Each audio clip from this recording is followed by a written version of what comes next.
نحمدہ ونصلی ونسلم علی رسولہ الکریم اما بعد فاعوذ باللہ من الشیطان الرجیم بسم اللہ الرحمن الرحیم۔ نصف شعبان معظم کے حوالے سے چند وظائف جو کہ معمول رہا اکابرین کا اور مسنون ہیں چند چیزیں، ان میں سب سے پہلے ہے سورہ یاسین۔ 3 بار سورہ یاسین کی تلاوت کی جائے۔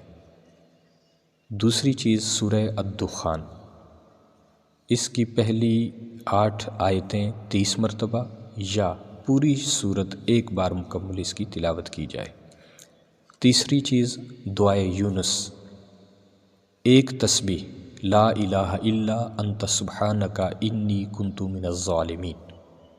چوتھی چیز استغفار، 1 تسبیح استغفر اللہ العظیم الذی لا الہ الا هو الحی القیوم واتوب الیہ۔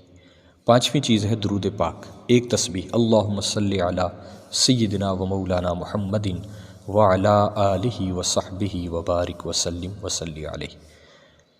6ٹھی چیز ہے صلاۃ التسبیح۔ 7ویں نوافل، 8 نوافل پڑھنا۔ 8ویں چیز ہے محفل نعت۔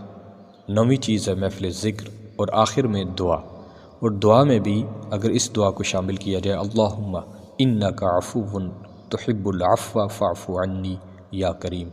یہ وظائف اور چند معمولات ہیں جو ہمارے اکابرین نے اپنے معمولات کے اندر انہیں شامل رکھا۔ تو نصف شعبان کی رات کو ان وظائف کو، ان معمولات کو اگر کیا جائے تو بڑے ہی بابرکت ہیں۔